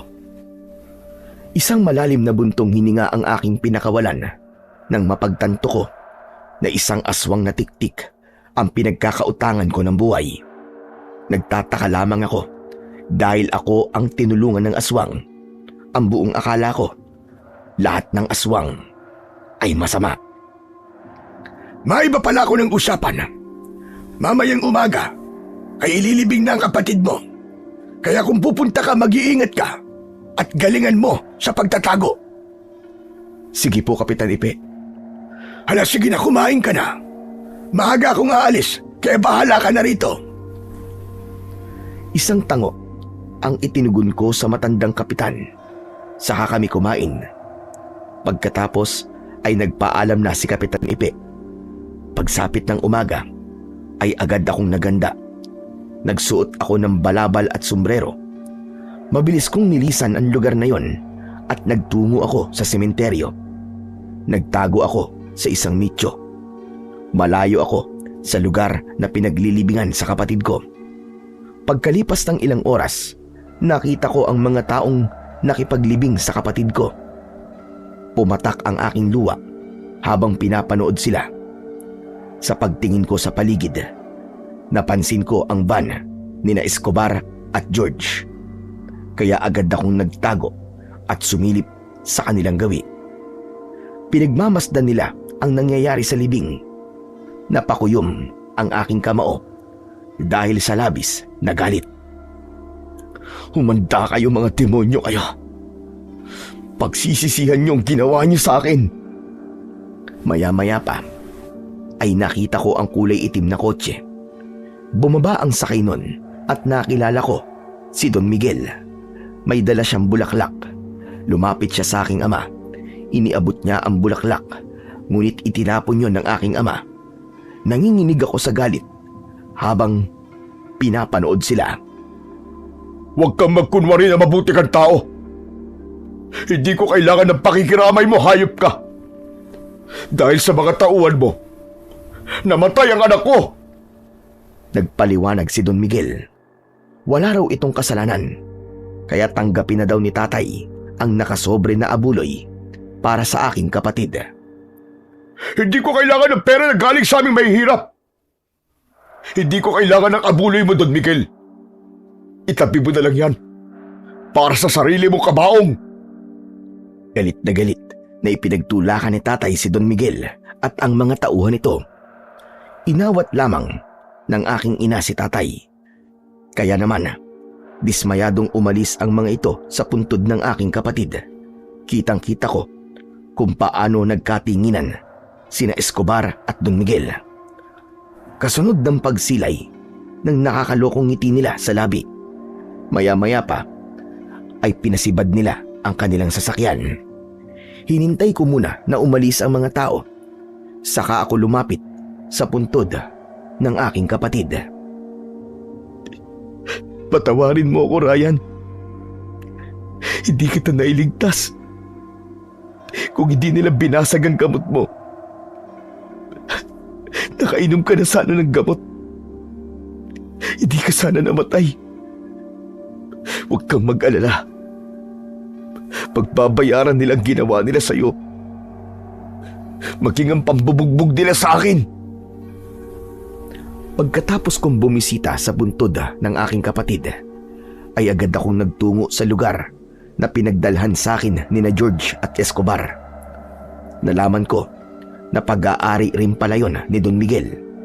Ang lugar na yon at ang bahay ay sadya nilang ipinagawa para sa mga taong pahihirapan nila. Matagal ako naghintay sa kanilang pagdating. Pagsapit ng gabi ay napabalikwas ako ng tayo nang marinig ko ang tawanan ng pangkat ni Escobar. Ganon din ang sigaw ng pagmamakaawa ng isang matandang lalaki. Pamilyar sa akin ang boses kaya bigla kong kinabahan. Muling umusbong ang galit ko at mahigpit kong hinawakan ang aking buntot pagi. Maingat akong lumapit sa bahay ni Escobar. Saka sinilip sila sa maliit na bintana. Nanlaki ang aking mga mata nang makita ko doon si Kapitan Ipe. Diyos ko, anong gagawin nila kay Kapitan Ipe? Nakagapos ang mga kamay ni Kapitan Ipe. Iniupo siya sa bangko. Bumundol ang kaba sa aking dibdib, lalo na nang makita kong sinuntok ni George sa muka ang matanda. Umamin ka na. Alam ko na alam mo kung nasaan si Reden. Hindi ba? Hindi ko alam mga pinagsasasabi nyo. Pinatay niyo siya. Patay na si Reden. Isang suntok ulit ang tumama sa dibdib ng matanda. Napaigik ito sa labis na sakit. Umamin ka na kasi. Wala ang katawan ni Reden sa bangin na pinaghulugan niya. At ikaw lang ang nakakaalam sa lugar na yon. Sigurado ko na ikaw ang nagligtas sa kanya. Kaya kung ayaw mo matulad sa kanya, magsalita ka na, tanda. Maya-maya pa ay biglang pumasok sa loob si Don Miguel. Nakangisi itong galit na galit kay Kapitan Ipe. May hawak itong sigarilyo. Hinitit niya yon, saka ibinuga sa mukha ng matanda. Pagkatapos ay pinaso niya sa leeg si Kapitan Ipe. Halos mabaliw ako sa labis na galit habang nakikita kong nahihirapan si Kapitan Ipe. Matigas talaga, Kapitan na yan, bossing. Ang hirap pa aminin. Ngumisi si Don Miguel at sinabi na huwag mag-iiwan ng kalat. Bigla akong kinabahan. Alam ko kung ano ang ibig sabihin nun. Halos hindi na ako makahinga nang makita kong bumunot ng patalim si Escobar. Akma na sanang sasaksakin niya ang matanda sa likod nang biglang tumayo si Kapitan Ipe at nagwala. Nanlaki ang aking mga mata nang makita ang unti-unting pagbabago sa anyo ng matanda. Naging isang mabagsik na aswang na tiktik si Kapitan Ipe. Naputol niya ang tali na nakagapos sa kanyang kamay at mula sa harapan ni na Escobar at George. Inatake at pinatay niya si Don Miguel. Luray-luray ang katawan ng lalaki at hindi niya tinigilan ang katawan nito hanggang sa madurog pati ang buto.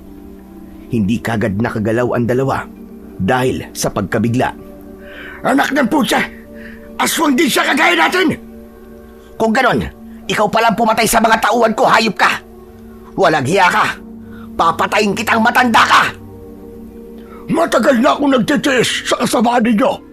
Kaya naman, panahon na para tapusin ang mga lahi ninyo. Uubusin ko ang mga kagaya ninyo. Hindi ako nakagalaw ng mga sandaling yon. Nagulat ako sa revelasyon sa pagkatao ni Kapitan Ipe. Maya-maya pa ay napaawang naman ang bibig ko nang makita kong unti-unting nagpapalit ng anyo sina Escobar at George. Pinunit nila ang kanilang damit at umusbong ang kanilang mga buto sa kanilang likod.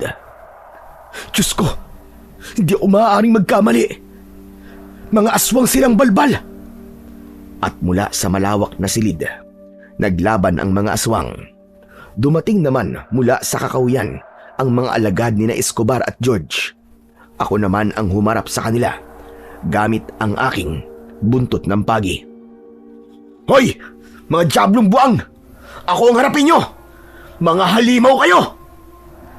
Kahit naguguluhan ako sa aking mga nakikita, ay hindi ako makapaniwalang 2 uri ng aswang ang kalaban ko. Pero nagulat ako nang sila ang naglalaban. Sila mismo ang nagpapatayan na parabang may pinag-aagawan. Hanggang sa bigla na lamang akong tinamaan ng suntok mula sa akin likuran. Bumagsak ako ng pasadsad sa lupa at nagulat ako na si George ang nakita kong papalapit sa akin. Sinasabi ko na nga ba't buhay ka pang hayop ka? Dinakot niya ang aking balikat at bumaon ang kanyang mga kuko sa aking kalamnan. Ramdam ko ang sakit nun, pero agad kong inihampas sa kanyang muka ang buntot ng pagi. Napaatras siya habang sumisigaw ng malakas. Sumirko ako sa ere. Saktong pagbagsak ko sa tapat niya, 5 beses ko siyang hinagupit ng aking sandata. Para sa aking kapatid at para sa mga taong pinatay niyo! Napasigaw ng malakas si George habang tinatakluban ng kanyang palad ang sugat sa kanyang katawan. Walang tigil ang pag-agos ng dugo mula sa nakabuka niyang mga sugat. Umikot ako at sinipa ko ang kanyang muka. Pagbagsak niya sa lupa, niluhuran ko siya at ubod lakas ko siyang sinuntok sa kanyang muka. Nagulat ako nang tumalsik sa akin ang kanyang dugo dahil nadurog ko sa suntok ang kanyang pagbumuka. Nakupi ang kanyang bungo na lumuwa ang kanyang mga mata.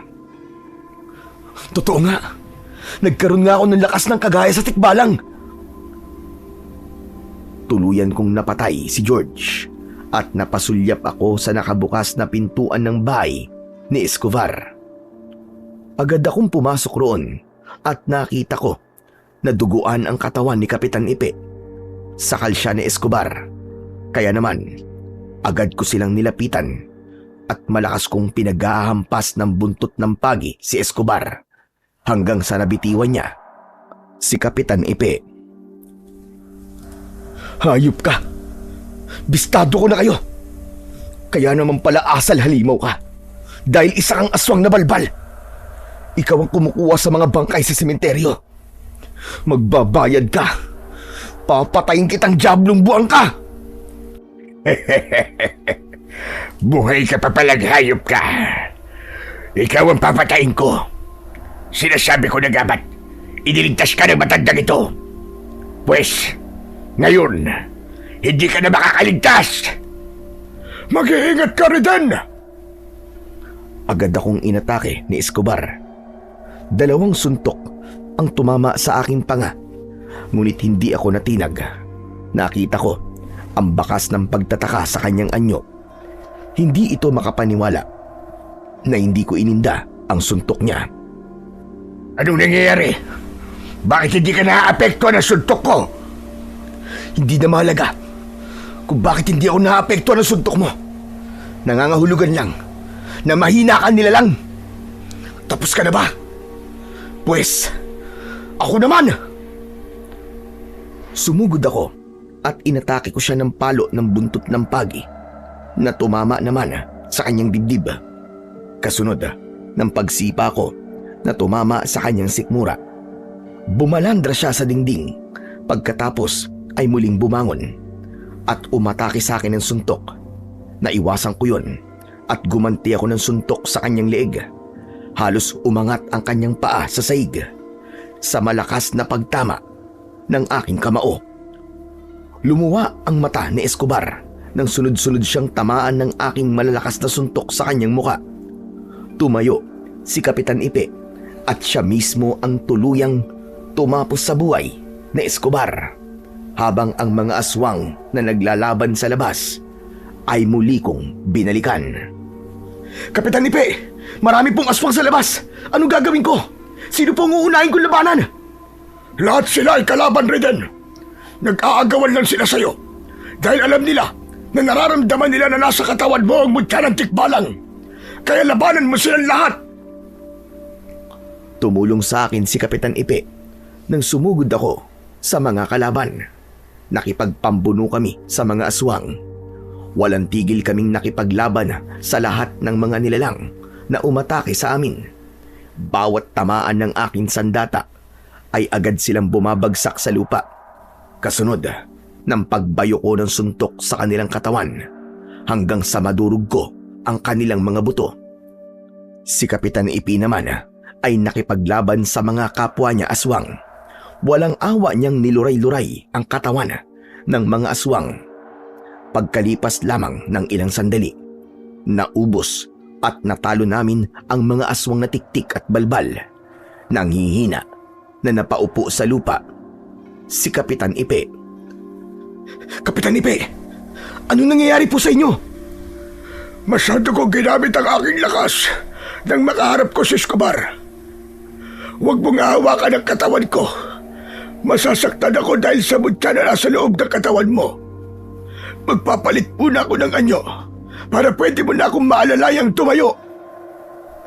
Pinagmasdan ko ang pagpapalit ng anyo ni Kapitan Ipe.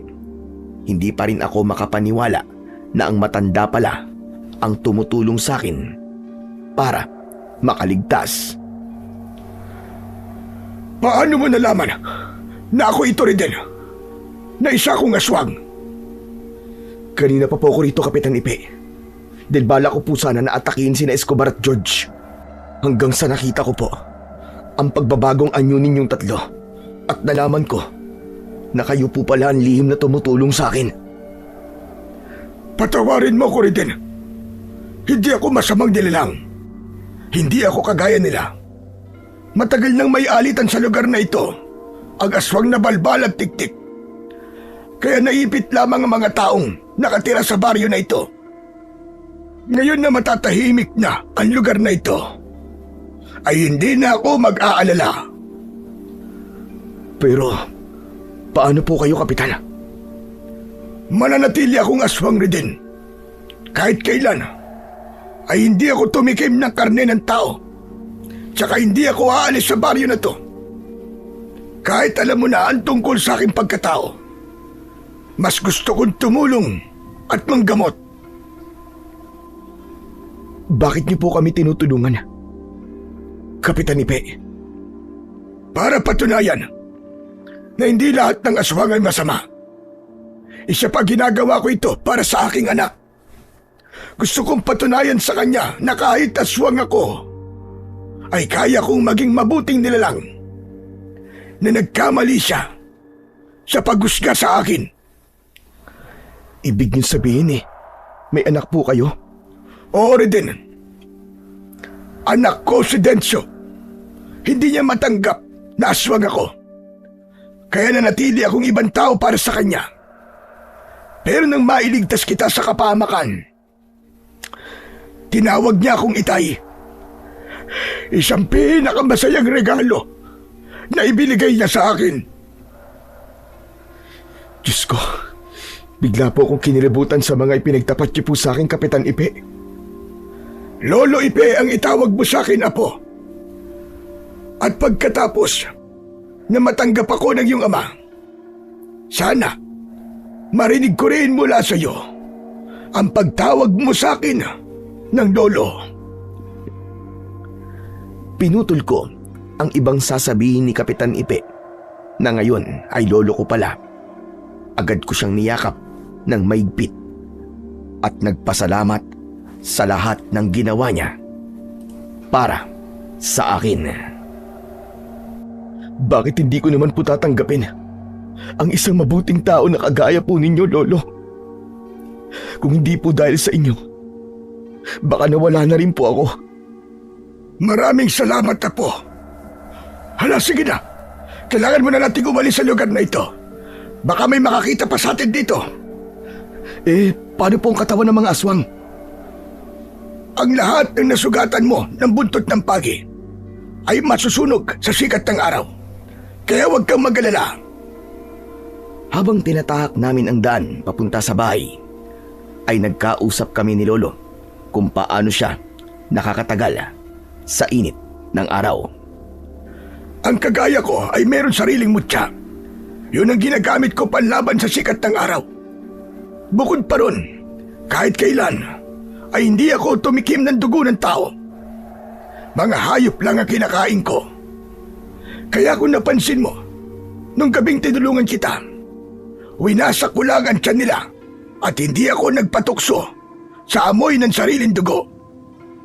Sobra po pala ang pagtitiis niyo, Lolo. Pag mabuti ang iyong hangarin, handa kang magtiis, handang magsakripisyo ang isang ama para sa kanyang anak. Pero Lo, bakit po kayo naging aswang? Nahawa po ba kayo? Nang ipinanganak ng aking asawang iyong ama, sinalakay kami ng mga aswang na tiktik. Ipinagtanggol ko sila. Namatay ang aking asawa at si Densyo lang ang nailigtas ko. Pero nagtamo ko ng maraming sugat mula sa kagat ng aswang. Hindi ko pa alam na nakakahawa ang laway nila. Isa pa, 5 taong gulang na si Densyo nang maramdaman ko na may kakaiba sa akin.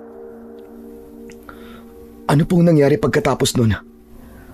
Nakita ko ng iyong ama kumakain ng hilaw na karne ng usa. Ng mga panahon na yon, talamak na ang pagkawala ng mga bangkay sa sementeryo. Kaya inakala niya na ako ang may gawa nun sa kanila.